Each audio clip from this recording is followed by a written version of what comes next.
అంటే ఇక్కడ మెడికల్ కాలేజీల విషయం వచ్చింది కాబట్టి శ్రీనివాసరావు గారు, ఈ మెడికల్ కాలేజీలు ఏవైతే ఈ 8,000 కోట్లు అప్పు తెచ్చి కూడా వాటి నిర్మాణం చేపట్టకుండా 2023లో ఒక జీవో పాస్ చేసి వీటికి కేవలం ఒక 1,450 కోట్లు మాత్రమే ఖర్చు పెట్టారని కూడా బయటికి విషయం వచ్చింది. అండ్ ఈ మెడికల్ కాలేజీలు ఏవైతే ఇప్పుడు వరకు 5 కంప్లీట్ అయ్యాయి అంటున్నారో వాటి మెయింటెనెన్స్కి కూడా అవసరం అని చెప్పేసి వాటిల్లో ఒక 50% సీట్లు అమ్ముకునే విధంగా, అంటే ప్రభుత్వ మెడికల్ కాలేజీల్లో సీట్లు అమ్ముకునే విధంగా ఒక జీవో పాస్ చేయడం జరిగింది. అసలు ఈ ప్రభుత్వ మెడికల్ కాలేజీలో సీట్లు అమ్ముకునే దాన్ని జీవో పాస్ చేయడాన్ని ఎట్లా చూడొచ్చు అంటారు? ఇప్పుడు దానికి లోన్ అడిగారు. ప్రభుత్వ మెడికల్ కాలేజీ లోన్కి అప్లై చేస్తే రుణదాతలు స్పందించకపోతే ఇలా సీట్లు అమ్ముకుని కడతారో లోన్ అన్నట్టుగా ఇప్పుడు రకరకాల మార్గాలు అన్వేషించాడు అతను.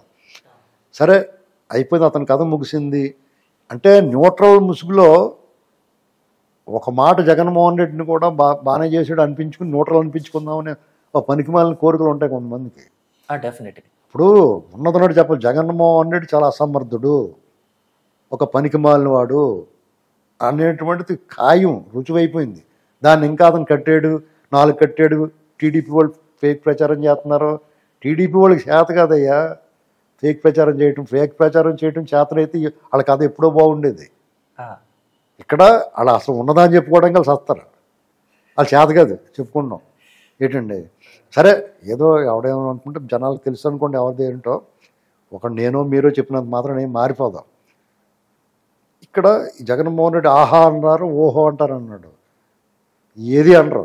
ఎందుకంటే ఇతను వాళ్ళు బహుశా అతను కూడా ఉన్నాడు, మనం కట్టేసేవాడిని నేను చెప్పుకుంటారు. అతను అన్ని కట్టేసేవాడిని అని చెప్పాడు. అతను ఏం తెలియదు కదా, చూడదు కదా, బయటకు వచ్చేది చూడదు కదా.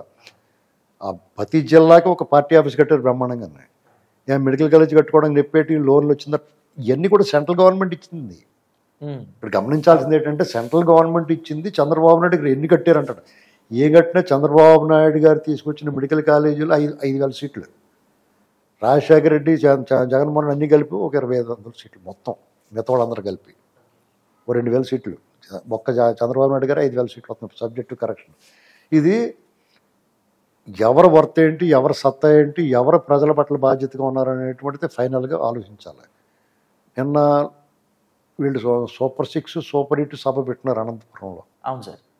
ఆ సభలో లోకేష్ గారు రాలేదు. నేను ఇదే మీ దగ్గర ప్రస్తావన, ఆయన రాకపోతే దానికి వాళ్ళు ఏం మాట్లాడుతున్నారు, సతీష్ రెడ్డి అన్నవాడు అంటే నేను అదే కొత్త పిచ్చగడ పొద్దు ఎరగడు అన్నట్టు జగన్మోహన్ రెడ్డి సంఖ్య బాగా నాగుతూ మొదలెట్టిన తర్వాత 4 అరిగిపోయినా కానీ నాగుతూ మానలేదు అతను.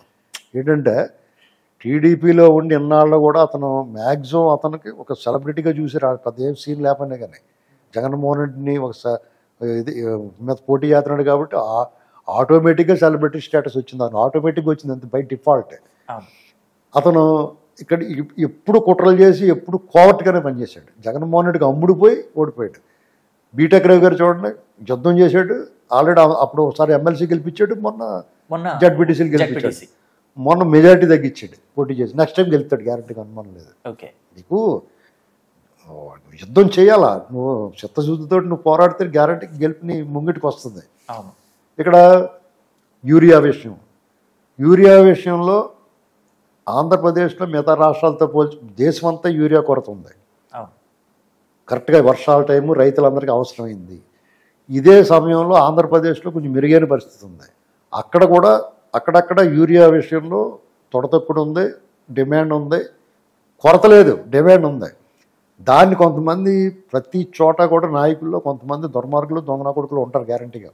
వాళ్ళు ఏం చేస్తారు, దాన్ని సైడ్ వేసుకుని వాళ్ళకి ఇచ్చుకుంటాం, లేకపోతే బ్లాక్లో అమ్ముకుందాం, డబ్బులు సంపాదించుకుందాం అని చూస్తారు. మనం అది కాదంటలేదు. దాన్ని వీళ్ళు పాయింట్అవుట్ చేసి ఇది వీడు అమ్మేసుకుంటాడని చేయటేసుకో, అక్కడ అమ్ముకుంటున్నప్పుడు వెళ్ళి అప్పుడు నువ్వు చెప్పిన మాట కరెక్ట్గా ఉంటుంది. ఓవరాల్గా బాగా జరుగుతున్న దాన్ని బాగా జరగలేదంటే నువ్వు చెప్పిన నిజమైన పాయింట్ కూడా పక్కపోతుంది. నేను అనేది ఏంటంటే ఇప్పుడు జగన్మోహన్ రెడ్డి అయినా నేనైనా మీరైనా ఎవరైనా ఇదిగో పలానా చోట తప్పు జరుగుతుంది అని అక్కడ పాయింట్అవుట్ చేస్తే సరి చేసుకోవడానికి అవకాశం ఉంటుంది. అలా కాకుండా మిగతా 90% సక్రమంగా ఉన్న చోట దాన్ని కలిపి అసలు ఎరువుల కొరత అసలు పట్టించుకోవట్లేదు చంద్రబాబు గారు, అది అన్నాం అనుకోండి విషయం సైడ్ అయిపోతుంది. పైగా ఎక్కడెక్కడో యూరియా కోసం రైతులు కొట్టుకుంటున్న ఫోటోలు అవన్నీ తీసుకొచ్చి ఇక్కడ ఏపీలోనే జరుగుతుంది అన్నట్టు ప్రొజెక్ట్ చేయడం కూడా దానివల్ల అసలు సమస్య పక్కపోతుంది. ఇప్పుడు అచ్చెన్నాయుడు గారు ఏదో అన్నారు, చంద్రబాబు నాయుడు అన్ని కట్టింగ్లు చేసి దాన్ని ఏంటంటారో మీరు ఎడిటింగ్లు చేసి ఫేక్ వీడియోలు పెడతాం వల్ల ఏంటి ప్రయోజనం అలా అంటాడో అంటే ప్రజలకు తెలియదా? పైకి వీళ్ళు బతుకంతా ఫేక్ అనేటువంటిది అర్థమైపోతా ఉంది. ఇంకోటి ఏంటంటే కుప్పంలో లైన్లో నిలబడ్డారు, ఇద్దరికంటే ఎక్కువ ఉంటే చచ్చినట్టు లైన్లో నిలబడి తీరాలా? ఎవరి కోసం నిలబడతారు? ఒకడుంటే లైన్ ఉండదు, ఇద్దరు ఉన్నా కూడా లైన్ అనిపించదు. కానీ ఇద్దరికన్నా పైన ముగ్గురు నలుగురు ఉంటే డెఫినెట్గా లైన్లో నిలబడాలి. దానికి వర్ష పెట్టి తీసుకుంటారు. లైన్లో నిలబడకపోతే ఎవరికన్నా మీద పడి దోసుకుంటారా? మీ ఓల్డ్ జేబులు కొట్టేసినట్టు మీటింగుల్లోనూ ఏంటండి? అది బావిలో దూకాలండి. చంద్రబాబు నాయుడు గారి బావిలో దూకాలి. దీనికే బావిలో దూకాలంటే జగన్మోహన్ రెడ్డి బావిలోనే ఉండాలి. దుఃఖక్కలేదు, అక్కడే భాగం పెట్టుకోవాలి. అన్ని తప్పులు చేసాడు అతను. కాబట్టి అసలు దరిద్రం ఏంటంటే చంద్రబాబు నాయుడు గారిని జగన్మోహన్ రెడ్డి లాంటి పనిమాలతో పోల్చడమే దరిద్రం. ఎందుకంటే వాళ్ళ ఏ విషయంలో కూడా మద్యం స్కామ్ రేపో మాపు జైల్లో పోతాడు. ఎంత దారుణమైన విషయాలు వస్తున్నాయి బయటికి. ఇప్పుడు సునీల్ కుమార్ రెడ్డి ఎవరో ఉన్నాడు, నిన్నే ఆయన పేరు బయటకు అతను జగన్మోహన్ రెడ్డికి అతను అంగ సంరక్షకుడు. అతను కూడా ఉంటాడు. అతను 16 నెలల జైల్లో ఉన్నప్పుడు అప్పటికి ఇతను ఏం నేరాలు లేకపోతే ఇతను అరెస్ట్ చేశారు. ఎందుకు తెలుసా మీకు? బ్రష్ మీద పేస్ట్ చేయడానికి అన్నిటికి పెట్టారు అతన్ని. కావాలని అతను అరెస్ట్ చేయించి తీసుకెళ్ళారు. అతనికి లోపల సపరేలు చేయడానికి, అవి అందించడానికి పిఏ అనమాట. వాళ్ళ సొంత బంధువు, వాళ్ళ ఇంట్లో మనిషి, వాళ్ళ కొన్ని వ్యాపారాలు చేసేవాడు. ఇప్పుడు కొన్ని కంపెనీలు పెట్టాడు, డోల కంపెనీలు పెట్టి వీళ్ళు తెచ్చిన దొబ్బుకొచ్చిన డబ్బు అంతా వాటిలో పెడతారన్నమాట. దాంట్లో పెట్టి హవాలా చేసి చేయడానికి అతను కూడా పోతాడు. ఇప్పుడు టైం చూసి బాగా కలిసి వస్తుంది. రేపు మాపు ఇతను అరెస్ట్ అవుతాడు, ఇటు అరెస్ట్ అవుతాడు. వాళ్ళ జైల్లో వాడికి ఇద్దరు చెరుకు జైల్లో వేయాలి. నేను అప్పుడు అడుగుతాను చెరుకు జైల్లో వేయించమని. ఒకే దాంట్లో వేస్తాడు. అతనికి బట్టలు ఉతకడానికి గట్ట మనకు వస్తాడు ఇతను. ఇప్పుడు లైన్లో నిలబడి తీసుకోక్క లేకుండా కాఫీ టీలు భోజనాలు అన్నీ కూడా వీళ్ళు పట్టుకొచ్చేస్తాడు అన్నమాట. అర్థమైందండి? ఇలాగా జగన్మోహన్ రెడ్డి ప్రతి విషయంలోనూ అతను ప్రతిపక్షంలోకి వచ్చిన తర్వాత ఇప్పుడు నా ప్రతిపక్ష హోదా కావాలంటాడు. సిగ్గు శరం లేకుండా వాళ్ళు ఏమడుతున్నారు వాళ్ళకి అర్థం అవట్లా. దమ్ముంటే ఇవ్వండి, ఎవడిస్తాడు దమ్ముంటే? సరే ప్రతిపక్ష హోదా తీసుకోండి అని ఇచ్చారు ఇంకో, నేను 10 రోజులు ముఖ్యమంత్రి కింద ఉంటానంటారు. అడుగుతారు. ఇప్పుడు నీకు ఒరే సన్నాసి, నిన్ను ప్రజలు 11 సీట్లకి పరిమితం చేశారు, నీకు ఎలాగ వస్తుందిరా అని చెప్పి గడ్డెట్టి కూడా లేడు వాళ్ళకి.